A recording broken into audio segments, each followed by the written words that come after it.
Hello, my name is Valeria. I am from Queen Elizabeth Hospital UHB NHS Trust. I am presenting this project about subxiphoid uniportal video-assisted thoracoscopic surgery, thymectomy, another safe and effective technique. Subxiphoid approach has been performed during the last 2 decades for thoracic and cardiovascular minor procedures, and it's currently used across a wide range of thoracic surgical procedures, including thymectomy, pneumothorax, and anatomical lung resection, such as lobectomies or even pneumonectomies. However, lateral intercostal VATS remains as the most popular minimally invasive approach among thoracic surgeons, regardless of some disadvantages, especially when dissecting the contralateral phrenic nerve or the potential risk of intercostal nerve injury resulting in postoperative chronic pain. In this matter, SUVATS has emerged as an alternative approach, allowing better visualization of both chest cavities, and by avoiding the intercostal incision, it might reduce postoperative pain as well, and giving the patient a better cosmetic result. In this study, we aim to review our experience and outcomes in patients who underwent SUVAT thymectomy and compare them with those operated by lateral intercostal VAT and median sternotomy. We performed a retrospective analysis of prospectively collected data of all the patients who underwent total thymectomy between January 2019 and May 2020 by 3 different surgical techniques: median sternotomy, lateral intercostal VATs, and subxiphoid VATs. Continuous variables are presented as median, and man-Whitney U-test and T-square test were used to compare the outcomes between the subxiphoid approach and conventional VAT or median sternotomy. P less than 0.05 was considered statistically significant. As we can see in this table, age and BMI didn't show any difference among the 3 groups. Thymoma was the most frequent histology in all the groups as well, with over 40%. We achieved R0 resection margins in all the patients operated by SUVAT for thymoma. The diameter of the lesion was quite similar between SUVAT and median sternotomy, being this around 46 millimeters. We didn't perform this surgery for myasthenia gravis patients. The 2 conversions we had, both of them were from lateral intercostal VATs to bilateral VATs, and these were due to a bad exposure and visualization of the left phrenic nerve from the right hemithorax. And we only had 1 conversion from lateral intercostal VATs to median sternotomy, and this was due to proximity to the tumor, to vascular structures, and potential risk of bleeding. In terms of early outcomes, comparisons were made between SUVATs and lateral intercostal VATs, and SUVATs and median sternotomy. The only statistically significant difference was seen when compared length of stay between SUVATs and lateral intercostal VATs, being slightly higher in the SUVATs group, 4.7 versus 4. As we can see in this graph, SUVATs patients were asked to report their postoperative pain at day 1, 3, and 15. At day 1, the average pain was 7, while at day 15, which correspond to their first postoperative appointment as an outpatient, they reported almost no pain at all. Median sternotomy remains at the gold standard approach for thymic resection procedures, while most of the VAT thymectomies are still performed by a lateral intercostal approach. Even though the BMI was similar among the 3 groups, we do not recommend SUVAT thymectomy in obese patients with BMI over 30, mainly because of some difficulties related to the incision port, position of the sternal retractor, size of the chest cavity, elevated diaphragms, among other factors. As this series of cases is part of our learning curve, we perform this surgery only for non-myasthenic cases and thymomas less than 8 cm in diameter with no nearby organ or tissue invasion. When compared lateral intercostal VATs and SUVAT thymectomy, the latter showed a longer length of stay. We believe that as these were our initial cases, we were more careful with the postoperative management of these patients, especially when deciding the best time for chest drain removal or discharge. In conclusion, we compared 3 different techniques, and even though lateral intercostal VATs and median sternotomy thymectomy are well-established procedures among the surgeons in our team, SUVAT thymectomy showed similar early outcomes when compared to conventional VATs and median sternotomy thymectomy, and therefore we believe that this technique is feasible, safe, and clinically sound in resecting thymic tumors. Many thanks for your attention.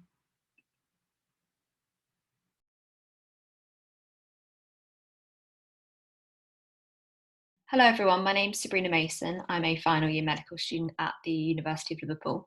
Today I'm going to present the early results of the robotic lung volume reduction surgery programme at Liverpool Heart and Chest Hospital. So lung volume reduction surgery is reserved for a specific group of individuals with severe emphysema, where one of the main causes of shortness of breath is lung hyperexpansion. So the aim is to reduce breathlessness and improve exercise tolerance. And our key evidence for this intervention comes from the NET trial. Now, on sub-analysis of the NET trial, the outcomes of open versus VATS bilateral LVRS were compared, and they found similar mortality rates, post-op complications, improvements in FEV1 and quality of life up to 24 months. However, the VATS group had a shorter length of stay and was more favourable in terms of cost. And therefore, today we use VATS is our most common technique. However, we believe that robotic surgery may offer some advantages over VATS and may result in a reduction in post-operative air leaks and less post-operative pain. So in January 2019, our existing robotics program was expanded to include LVRS. So the aim of the study was to look at the effect of introducing robotic LVRS on patient outcomes and costs. We conducted a retrospective study on all patients undergoing VATS or robotic LVRS between 2015 and 2019. The exclusion criteria were patients undergoing this surgery in conjunction with lung cancer resection or patients undergoing bolectomy. And we identified 12 robotic and 24 VATS cases. So the key results. So we believe this is one of the first published case series on robotic LVRS. We found that the groups were evenly matched in terms of age and preoperative lung function. We saw an increase in FEV1 and DLCO and a decrease in residual volume in both groups. At 30 days, the mortality rate for all cases was 0, with 1 death at 90 days. We also found that robotic patients had significantly fewer chest drains and were also less likely to be admitted to critical care postoperatively. We also identified that there was a trend toward a shorter length of stay in the robotic group. However, as you can see, the difference wasn't statistically significant.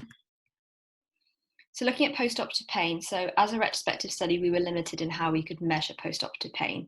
So we looked at IV morphine use in the first 24 hours after surgery.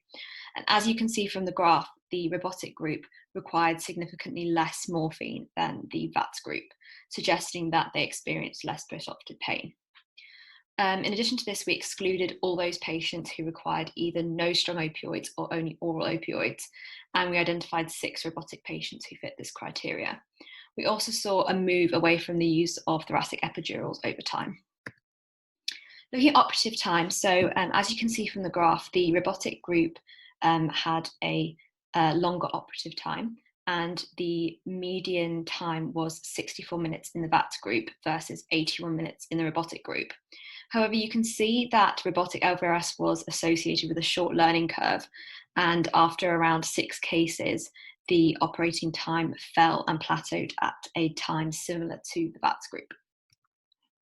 So cost analysis. So we conducted a basic cost analysis, and this included the cost of theatre time, theatre disposables, post-operative destination, and post-operative length of stay.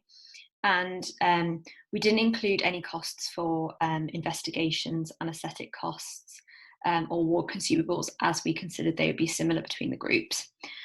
We found that robotic LVRS was cost effective, and this was largely due to the reduction in critical care stay and the length of hospitalisation. So our conclusion, so robotic LVRS appears safe and at least as cost effective as traditional VATS LVRS. It was associated with a short learning curve, and robotic patients were less likely to be admitted to critical care. They also required significantly less IV opioids in the first 24 hours after surgery. And we believe that any improvement on outcomes should be deemed considerate, especially as these are high-risk patients who are known to have poor lung function, and therefore we should look to optimise their outcomes.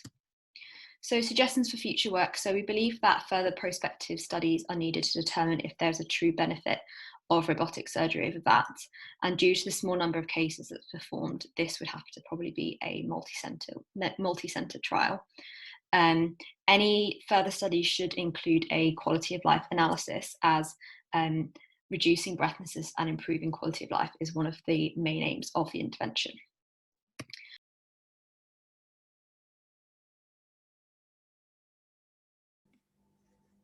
Hello, my name is Lauren Dixon.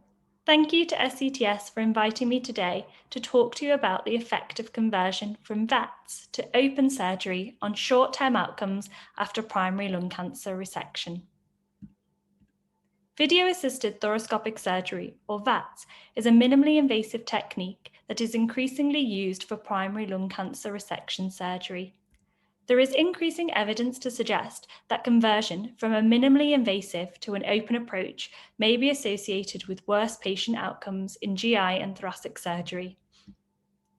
The aim of this study is to determine the effect of conversion from VATS to open surgery on morbidity and length of stay in patients undergoing resection of primary lung cancer within an enhanced recovery after surgery programme. We used prospectively collected data following consecutive patients undergoing resection of primary lung cancer between April 2012 and April 2019 at our specialist centre here in Bristol. Our primary outcomes were 30-day morbidity and delayed discharge, which we defined as a length of stay greater than 5 days. During the time period, a total of 1,537 patients underwent resection of primary lung cancer at our centre. Over 3/4 of these surgeries were completed using VATS. 15% were completed as planned opened procedures, and 8.6% were converted from a VATS to an open approach. This graph shows the proportion of each type of approach as a percentage of the total over the course of the 7 years. During the first 3 years, the proportion of procedures completed as VATS increased, and the proportion of procedures as planned open or converted decreased. In 2015, our centre began recruiting to the Violet study, which randomised patients to either VATS or open surgery. Using a multivariate logistical regression analysis, we found that all morbidity was increased in the converted group, but not the planned opened group when compared to VATS. We defined major morbidity using the Clavidien-Dindo classification and a score greater than 3. On this analysis, we found that planned open but not converted surgery was at increased risk when compared with VATS. As mentioned, delayed discharge was defined as a length of stay greater than 5 days. Both converted procedures and planned open procedures resulted in an increased risk of delayed discharge when compared with VATS. The effect of planned open surgery on length of stay was most pronounced when no morbidity was encountered. What we have learned from this study is that conversion led to an increased overall morbidity compared with planned VATS or planned open surgery. However, this was not true of major morbidity, which would suggest that conversion leads to more minor complications such as persistent air leaks or wound infections. Planned open surgery had a greater adverse effect on major morbidity than conversion. And finally, both converted surgeries and planned open surgeries resulted in more delayed discharge than VATS. Thank you very much for your time.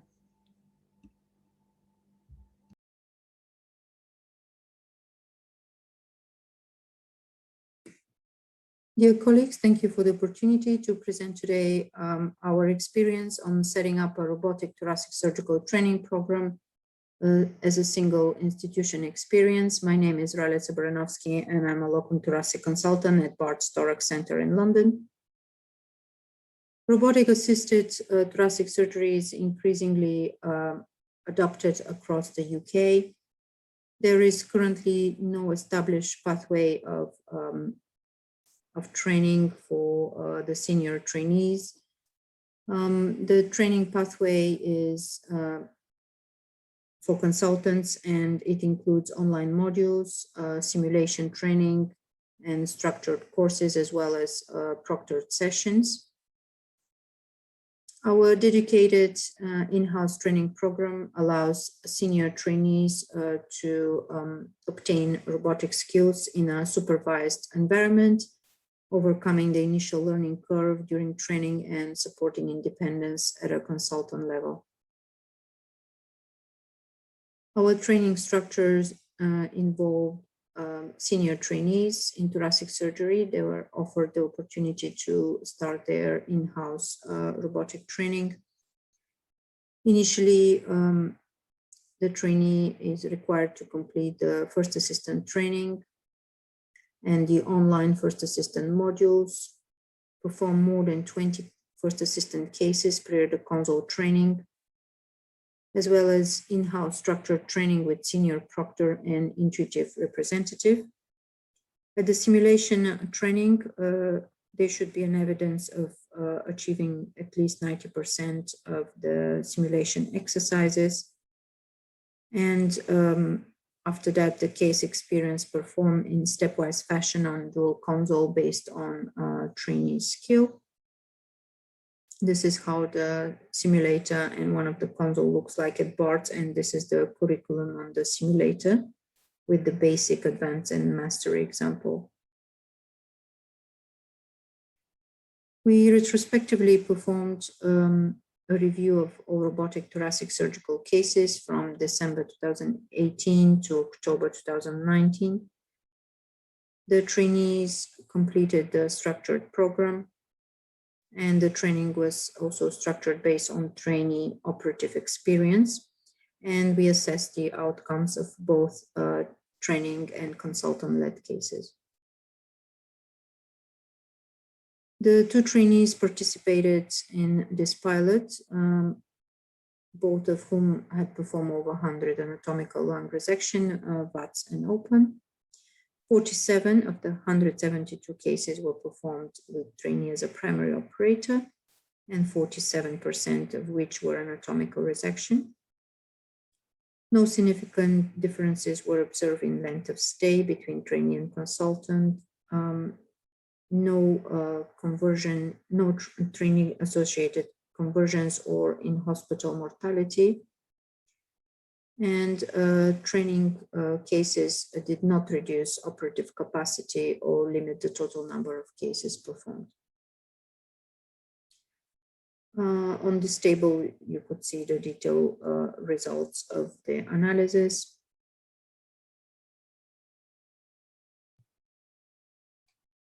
And as a conclusion, RATS is being increasingly adopted across the UK, Europe, and US. And we feel that there is a need of more structured training, and our data supports the ongoing development and structure integration of RATS into the final years of the registrar training curriculum. And through structured simulation and first assistant teaching, it is possible to safely integrate robotic surgery into the thoracic training without impact on patient outcomes or operative capacity.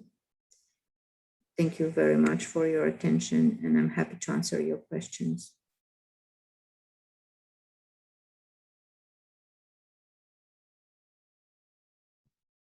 Hello everyone, my name is Sabrina Mason. I am a final year medical student at the University of Liverpool. Today I'm going to present the outcomes of robotic assisted surgery for early stage lung cancer at Liverpool Heart and Chest Hospital. So research has shown that minimally invasive techniques for lung cancer resection are safe, and the benefits include less postoperative pain and a faster recovery time when compared to thoracotomy. However, robotic surgery may offer some advantages over VATS and may be able to overcome some of the technical limitations seen. In addition, it may offer a shorter learning curve and increased rates of minimally invasive lung cancer surgery. Now, currently the number of lobectomies being performed robotically is low, and less than 1% of all lobectomies for non-small cell lung cancer in England are performed robotically. Now, due to the high cost of the robot, this technology isn't widely available, and therefore the evidence we have is limited. However, there are some large database studies which have been conducted, and these report favourable outcomes when compared to open surgery in VATS. And some have stated that robotic lobectomy has the potential to be cost effective, and this is largely due to a reduction in length of stay and the good post-operative outcomes that have been seen. So our aim. So following the introduction of robotic surgery for lung cancer resection, we aimed to evaluate the efficacy of robotic versus VATS lobectomy. So we retrospectively identified 58 robotic lobectomy cases, and using data from our prospectively filled database, we made comparison with 895 VATS lobectomy cases. So results. So the groups were evenly matched. However, the robotic group had fewer patients with COPD and a higher mean TLCO. There were also more lower lobectomies in the robotic group, and we determined that this was likely due to a conscious decision made by the surgeons whilst on their learning curve. So looking at mortality rates were low and similar between the groups. However, we did note a lower overall complication rate in the robotic group. And you can see from the table below that strangely, this was due to a reduction in non-respiratory complications. We determined that this will need further evaluating in future studies. So length of stay. So you can see from the graph that the robotic lobectomy group had a significantly shorter length of stay. We thought this was likely due to the reduction in complications seen. Looking at critical care admissions, again, the robotic group had significantly less critical care admissions post-operatively compared to the VATS group.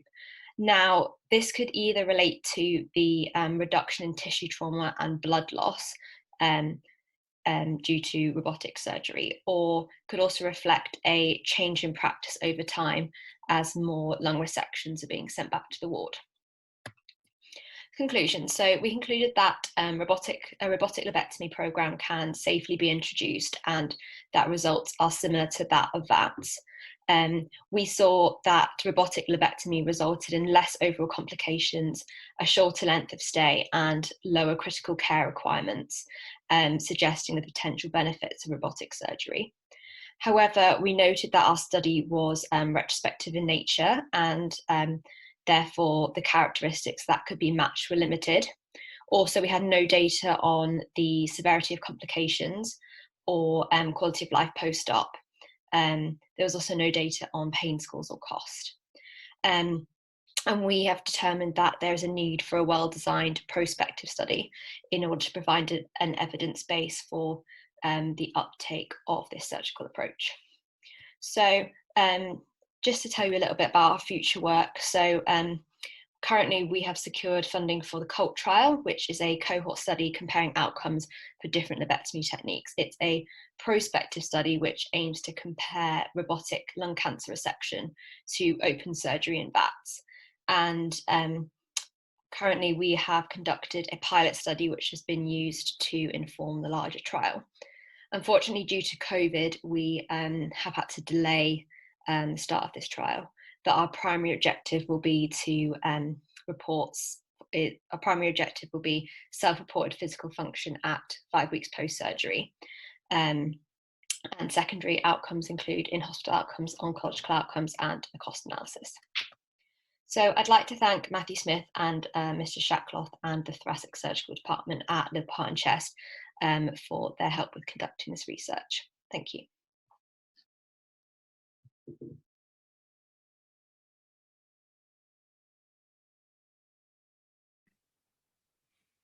Dear colleagues, ladies and gentlemen, thank you very much for the opportunity to present our study Use of ECMO in non-elective major thoracic surgery for infectious lung abscess. We have no conflicts of interest. Extracorporeal membrane oxygenation, short called ECMO, is well established in elective cardiothoracic surgery. It has become a routine procedure, for example, in airway surgery or lung transplant. In contrast, there exists not much data regarding the usefulness and the outcome of ECMO in non-elective major lung resections for infectious conditions as lung abscess. Aim of our study was to evaluate the outcome results of ECMO in that group by analyzing a prospectively collected multi-center database. 5 university and tertiary referral hospitals in Germany, Spain, and the United Kingdom contributed to that database. Patients with non-elective major lung surgery for infectious lung abscess were included. Only anatomical lung resections were included. Malignant disorders, for example, lung cancer, and intrathoracic complications of other procedures, for example, esophagectomy, were excluded. In the following pictures, you see our configuration of ECMO. We preferred cannulation in the UR for reasons of sterility, and we did cannulation always in general anesthesia. We used ultrasound and echocardiography to find ideal positions for the cannulae. Cannulation was always on 2 sides, femoral and jugular, so we used 2 cannulae to be able to establish a high flow ECMO. The following photos show the situation in our operating room. In the first 2 pictures, you see the setting when the cannulae are placed. It's a sterile surrounding. We use ultrasound, and here you can see the insertion of the femoral cannula. When both cannula are in place, we start the circulation and we wait. And when the circulation is stable and the ECMO runs fine, then we are ready for surgery. The patient is then placed in lateral position and we are ready to start our procedure. The ECMO is in the background, so it's not hampering our surgery, and we can perform thoracotomy and lobectomy or any other thoracic resection as we are used to. The specimen you can see is a left lower lobe for a patient with multiple perforated lung abscess with pleural empyema and pleural sepsis. We operated on ECMO. We had a total of 180 patients. They were predominantly male. The median age was 59 years. The median Johnson score of comorbidity was 2. Alcoholism, liver cirrhosis, and drug addiction were very common in our study population. Surgical procedures included segmentectomy. This means really an anatomic segmentectomy, not just a big wedge, lobectomy, and pneumonectomy. Overall mortality was 16 out of 118. ECMO was used in 8 patients, 2 pneumonectomy and 6 lobectomies. And several more patients received pre-ECMO treatment. This means everything was ready for ECMO. The ECMO was in the room and we could have started ECMO at any time if we had needed it. Intraoperatively, we encountered no ECMO-associated complications. ECMO, or the use of ECMO, was not associated with higher mortality. Mortality was caused by risk factors as preoperative sepsis, preoperative air leak, acute renal failure, and the burden of pre-existing comorbidity expressed by a Charson index of comorbidity of 3 or higher. We conclude the use of ECMO is widening the possibilities for successful surgical management of infectious non-malignant lung abscess. Not only actual ECMO patients benefit, but also many more will only undergo surgery because ECMO is there, ECMO is available, ECMO is ready, and we could start it any time if we would needed it. Mortality is not determined by the use of ECMO, but by the burden of pre-existing comorbidity, severe sepsis, and septic shock. Thank you very much for your attention. I'm happy to take questions. Thank you.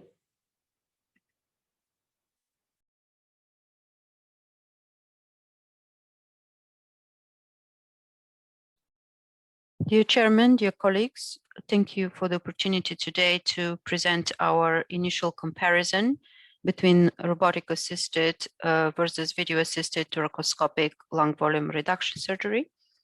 My name is Ralica Baranovsky, and I'm a locum thoracic consultant at Bart's Thorax Center in London.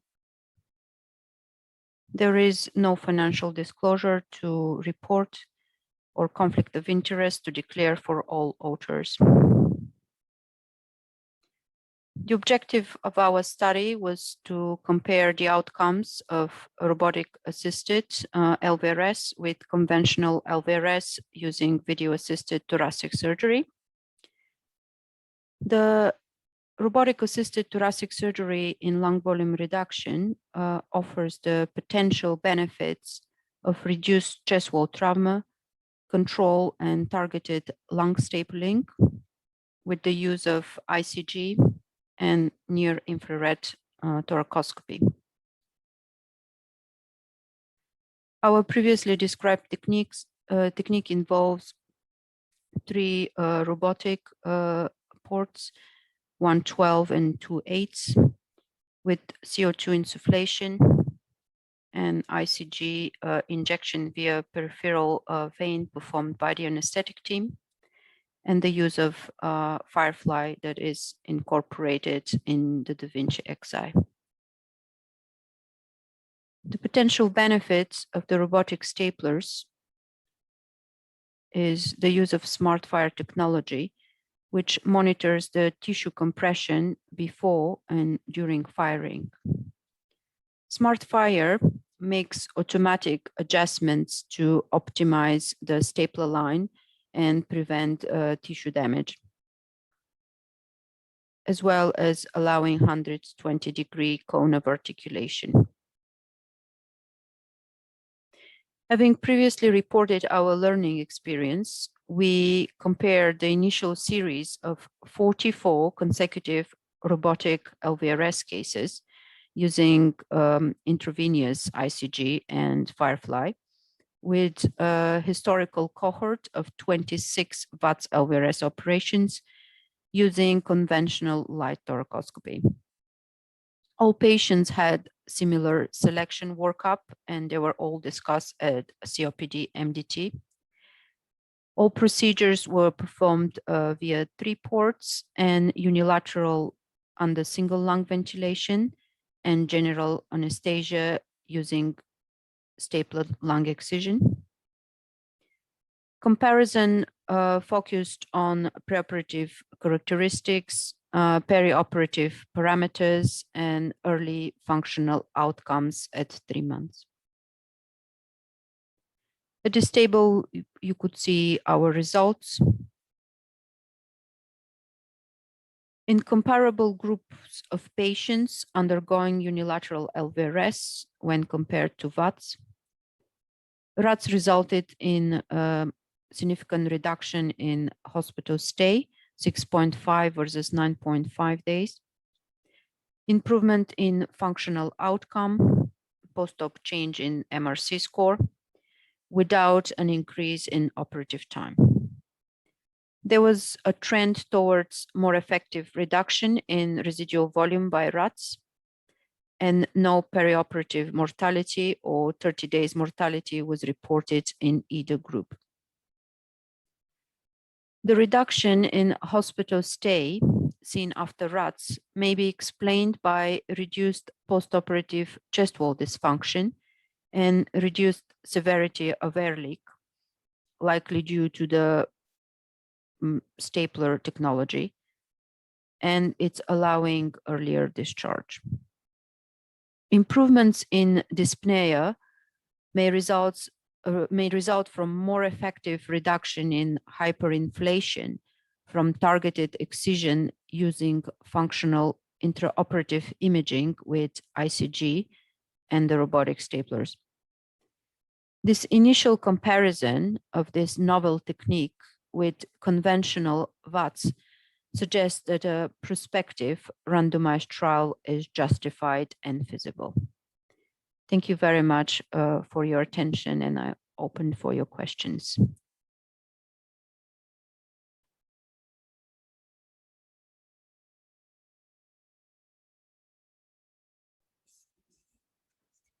This presentation describes a new technique, minimally invasive dual cavity double crown repair of diaphragmative hernia from Birmingham Heartlands Hospital. Diaphragmative hernia is a condition where the abdominal contents are passed into the thoracic cavity through a defect in the diaphragm. It can be congenital or acquired and primary or secondary. Clinical presentation may range from asymptomatic cases to severe respiratory or gastrointestinal symptoms. Presentation of congenital diaphragmative hernia in adults is rare.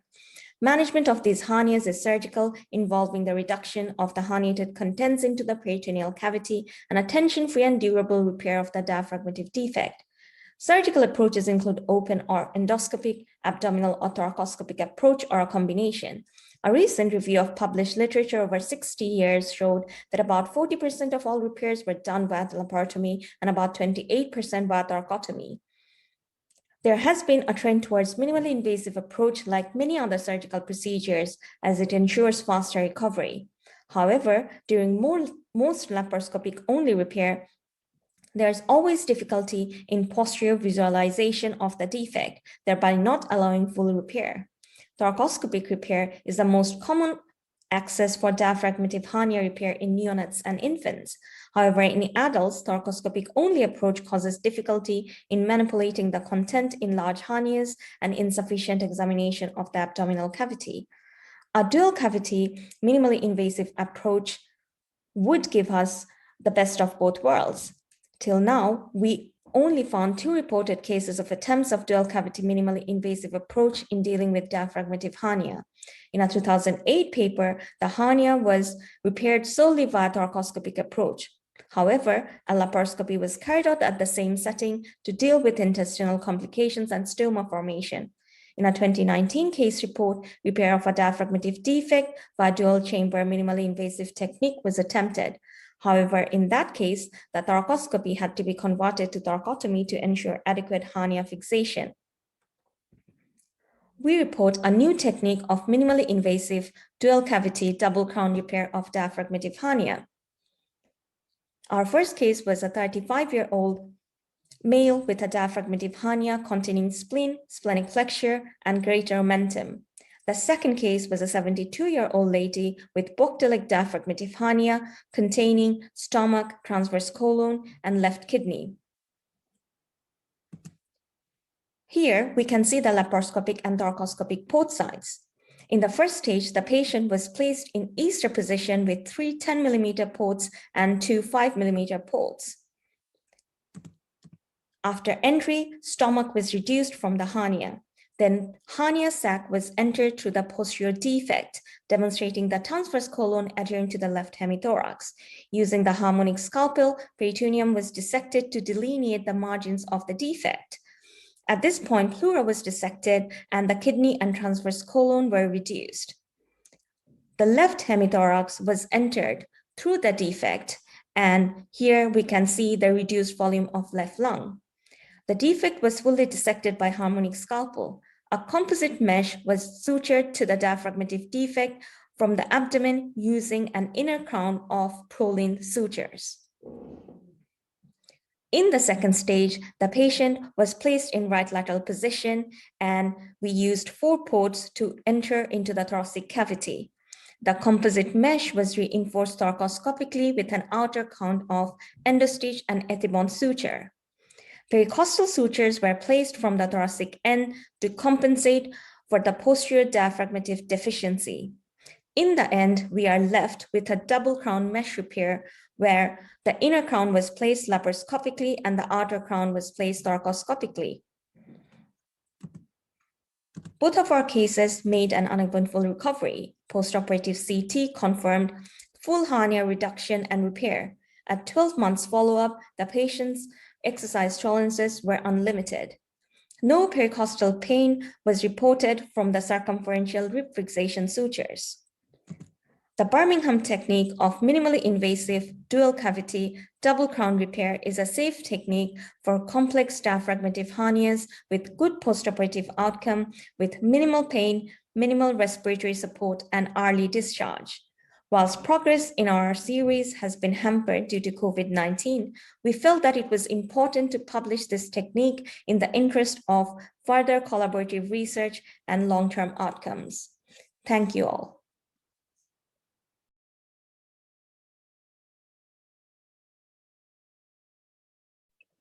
Hello, my name is Grace Chapman. I'm a final year medical student at the University of Liverpool, and I'm pleased to present to you today my research on conversion from VATS to open lobectomy and its effect on patient outcomes.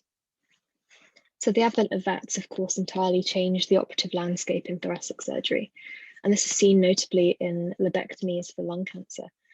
As you can see from this graph, I've included from society data. From the period of 2008 to 2015, there was a 30% increase in the percentage of these operations performed via VATS.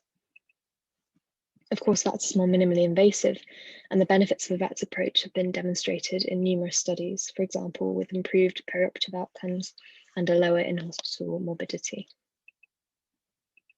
However, when you increase the VATS lobectomy rate in any given centre, this can be associated with an increased rate of conversion to an open approach.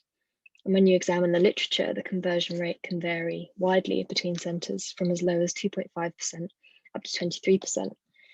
And of course, comparing open to VATS, this rate of conversion can impact on morbidity and mortality in various centres. So you can see that it's an important area of study. So we concocted a study that aimed to characterise a large contemporary cohort of adults undergoing either VATS or open lobectomies for lung cancer, to classify and examine the reasons for conversion and to compare these three groups of patients, VATS, open and converted. So this is a retrospective study in a very highly specialised thoracic surgery centre. We included all consecutive patients who underwent an open or a VATS lobectomy between 2013 and 2019, and we had a record of those that were converted. We excluded any wedge or any other type of anatomical resection patients. So here's a flow chart describing the cohort. So we had 2,015 total lobectomies performed in this period of time. And although the intention for VATS was 897 patients, 84 of these were converted to open intraoperatively, leaving us with 813 total VATS.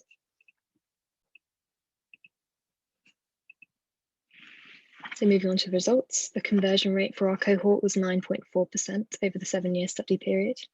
And you can see here a table of the reasons for conversion in our cohort, which we were able to classify in every patient. So I've just ranked these here. So there was a joint first place in terms of reasons for conversion between bleeding and adhesions, both with 24 patients. It should be noted that this was predominantly controlled bleeding. Only 5 cases of these were uncontrolled, so emergency conversion, and adhesions, of course, were the other reason. Below that was anatomical factors. The most common one here was inability to dissect the pulmonary artery. Other reasons included the tumour location being unfavourable for a VATS approach or it not being identified, and lymphadenopathy in 9 patients. So a rather large table here. I thought you could pause given the time constraints if you wanted to look at the data in more detail, but I've selected a few key parts here. So there was a lower NYHA class in those converted when you compare them in blue to those who were planned VATS and completed VATS. So they tend to be a little bit less breathless. There was also a lower TLCO pre-op that was just about borderline statistically significant in those that were converted. And there was a borderline significance again in terms of the higher number of males in the converted group. When you compare the planned open here in red to those converted, we found minimal differences between these two groups. However, when you examine the TNM staging, you can see that smaller tumours were slightly more likely to be converted than those that were planned open, which is the only major difference that we found, however. In terms of outcomes and length of stay, we found that converted patients had a longer length of stay by a median of 2 days. But when we compared the converted patients to those completed open, this was the same length of stay. So there was no additional burden of length of stay with the converted patients. Other operative details, it came out that there was higher prevalence of right-sided operations in those converted when you compare them to VATS, and also when you compare them to open. And also the posterior approach was associated with conversion in this case. The survival analysis converted sat between open at 2.5% 30-day mortality and VATS of 0.74%, just in the middle there. So in conclusion, the common causes of conversion in this cohort were adhesions and bleeding. The patient groups were eminently comparable in terms of demographics and outcomes, and therefore there were no detrimental effects of conversion over a planned open lobectomy. Of course, a prospective multi-centre study would be more useful in the future. Thank you very much for listening. I look forward to discussion and questions. Thank you very much.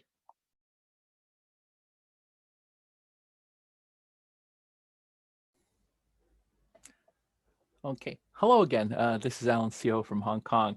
And again, I'd like to thank the Society for giving me this opportunity to share with you a very interesting little talk here. So the topic is pushing the boundaries in minimally invasive thoracic surgery. However, I'm not going to be showing any of these areas where we're pushing the boundaries. That's not the purpose. Notice the question mark at the end of this little title. Really, what I've been invited to talk to you about is to give you a little commentary on whether we should be pushing the boundaries in minimally invasive thoracic surgery. Every time we come to a fantastic meeting like this CTS annual meeting, we are bombarded with a lot of really fantastic new advances in our specialty. And as we see in meetings like this, as we move from open thoracotomy to VATS over the years, we're now moving on to new evolutions of technique and technology, things like uniportal VATS, robotic surgery. So we're seeing advances in techniques, for example. So not only are we doing uniportal surgery, we're doing uniportal surgery through a subxiphoid approach or even a transcervical approach. We're doing things like non-intubated VATS, where we have a spontaneously breathing patient as we do complex operation using VATS. Advances in technique also goes into things like subsegmentectomy. Segmentectomy is old news. We're doing sleeve subsegmentectomies nowadays, very complex procedures. And we're also hearing a lot about advances in technology, of course. And we're talking about technology. There are all these new robotic platforms that are coming out, or at least being reported to be coming out almost every year. Very exciting stuff. We're talking about advances in other technologies besides robots, things like magnetic anchoring, ablation technologies, 3D printing, all these fancy new localization techniques for these small GGO lesions that we're doing our segmentectomies for. And I'm sure we're going to be hearing a lot more in the coming few years about the advent of artificial intelligence. So this is all very exciting. But have we ever stopped to think that, well, this could be fake news? In this day and age, we're bombarded every day through the media and social media with fake news, crazy conspiracy theories like voter fraud, for example, or almost annual news about the death of Her Majesty the Queen. Have we ever stopped to think that as we hear about all these great advances in thoracic surgery day in, day out, maybe we are being subject to fake news? All this stuff we're hearing may be too good, they sound too good to be true, because maybe they are. Now, to understand this, maybe we should understand what actually is fake news. So fake news is, as a name implies, it's untrue information that's spread specifically on social networks. Now, there are three key components to fake news that I want to share with you. First are the creators of fake news. First, you have to have somebody who is motivated to produce this fake news and put it out there, and they get some sort of benefit, and they have very low expected penalties for peddling such untruths. Another key component are actually consumers. So these are the people who are very easily subject to accepting and believing fake news because maybe they want to, or it reinforces their own beliefs. And usually they consume this fake news through social media. And then, of course, a third component are the arbiters, the media platforms through which fake news is spread. And today, if we're talking about the general news, we're talking about social media platforms like Twitter, Facebook, YouTube. And these are not peer-reviewed. They don't actually have any judgment systems to filter out fake news very often, as we well know. And when you have all these three components together, you get the propagation of fake news. Now, let's apply this to a specific example in thoracic surgery. That's the evolution of VATS. Now, we all know with a 3-port conventional VATS, this is now established in clinical practice today through 20 years of very painstaking research, from early case series and case reports to better case control comparisons to today. We have big data analysis and meta-analyses that have now established 3-port VATS. But as we evolve with VATS, today we're talking about uniportal VATs, a very popular topic over the last 8 or 9 years. A lot of people are now doing this. But could this be fake news? Is uniportal VATs really as good as people are talking about? Well, a couple of years ago, actually, I produced this paper in the Annals, and we actually analyzed some of the data, in fact, all of the data about uniportal VATs. We looked at a systematic review. And if you actually look at the over a few hundred papers published on uniportal VATs, most of them were not original clinical data. They were mostly simple case reports, editorials, commentaries written by people like myself. There were review articles, but there were very few original papers offering you fresh clinical data proving the role of uniportal VATs.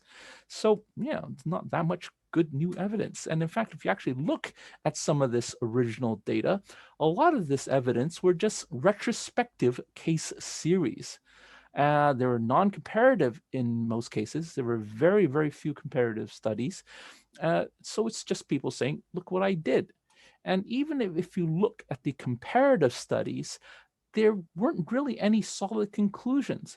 The papers, well, at least when we published this paper, actually the comparative studies show no clear advantage for uniportal VATs over multiportal VATs in any one of the different criteria we assessed. But despite this, uniportal VATs is flourishing and people are making a career out of it. People like me and my good brother, Diego Gonzalez Rivas. And there are people all around the world really keen and enthusiastic about hearing our message as we say, oh, we can do all these crazy operations today by uniportal VATs. And really, well, we promoted it quite well. So well, in fact, that when you do a survey of European surgeons today, uniportal VATs has already staked its place in clinical practice today. Look at how many operations across Europe today are being done by uniportal VATs, despite that platform of, well, limited evidence. So is uniportal VATs an example of fake news? Now let's go back to these 3 pillars of fake news and apply it to thoracic surgery. In this case, who are the creators of the fake news?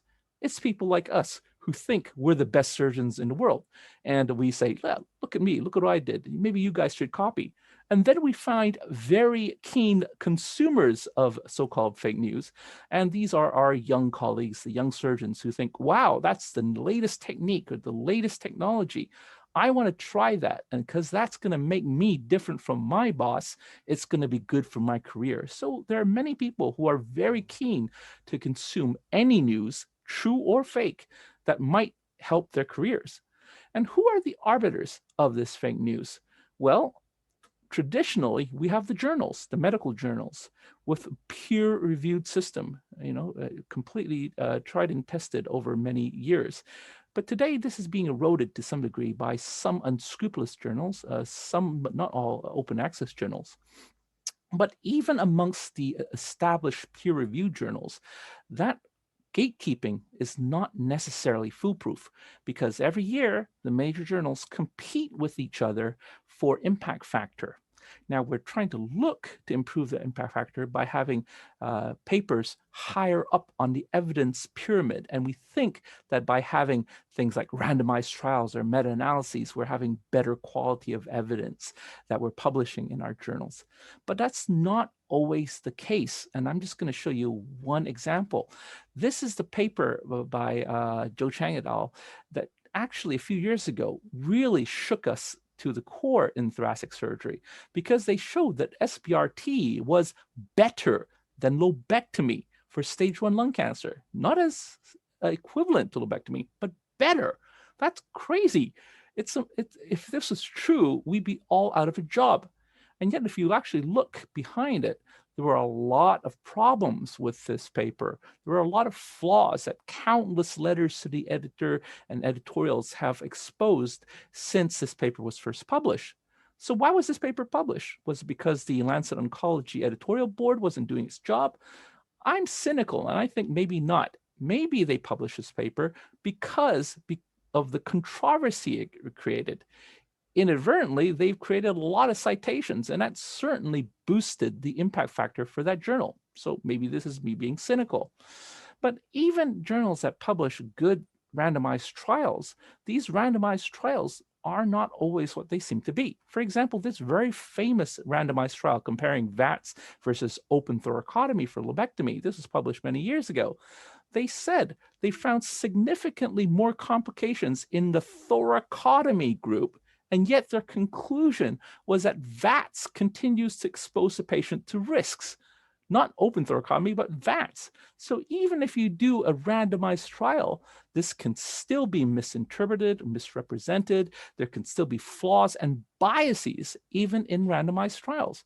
So it's not surprising that in the old days, we used to rely on peer-reviewed journals, but some people are getting a little bit weary of this, and they don't always necessarily trust the peer review system altogether. In fact, the peer review system of the 21st century is probably social media.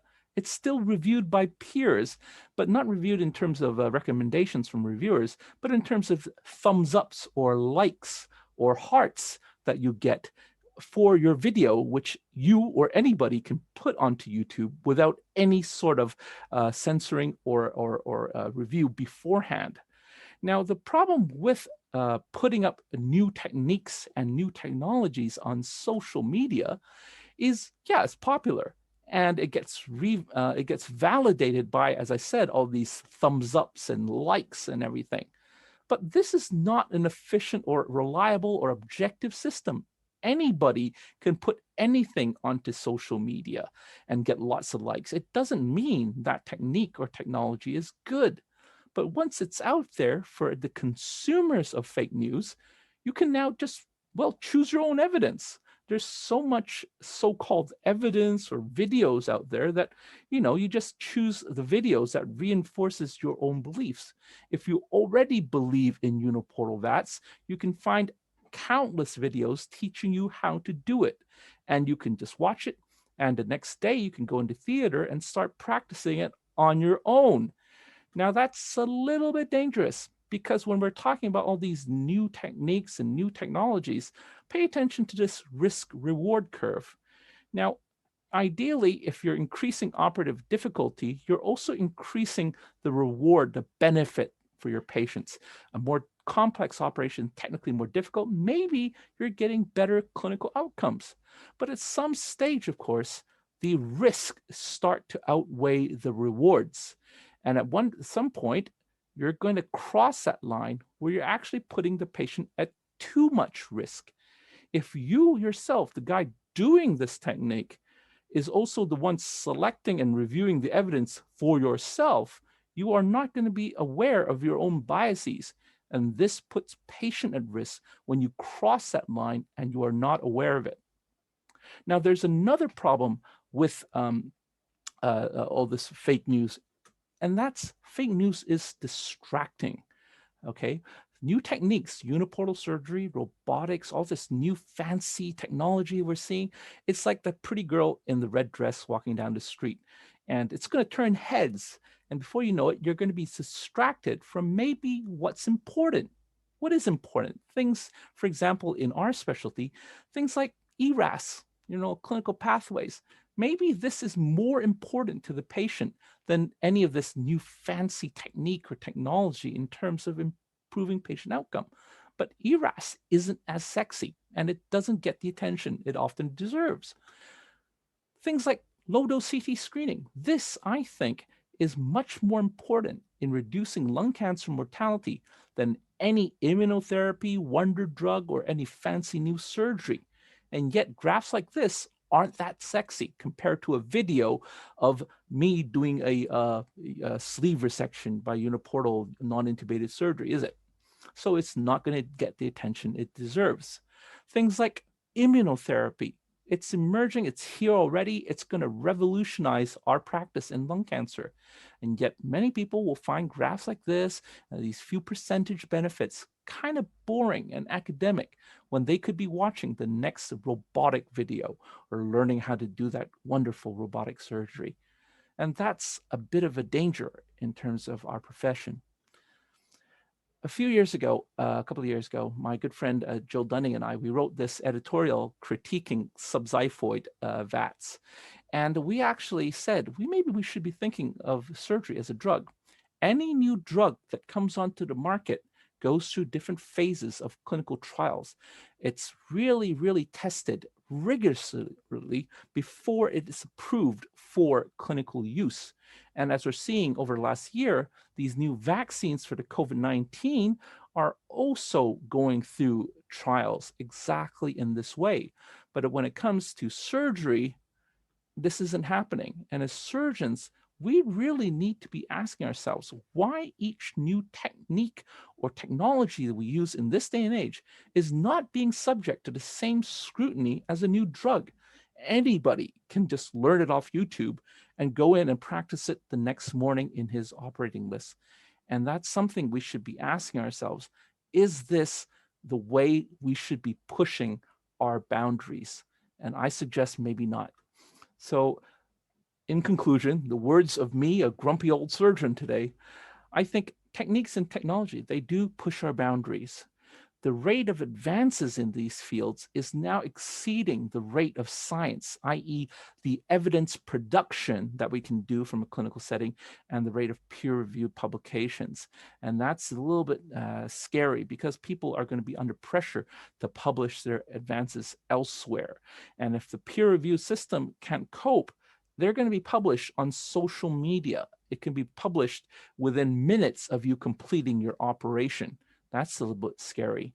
And when you do this, there are some costs. One is the potential for misjudging risk reward when evaluating these pushed boundaries. And two, this fake news, this pushing of boundaries will distract from issues that really matter to our patients. So I think in the final analysis, we as surgeons need to be more scrupulous. We need to scrutinize these push boundaries a lot more carefully. Thank you very much.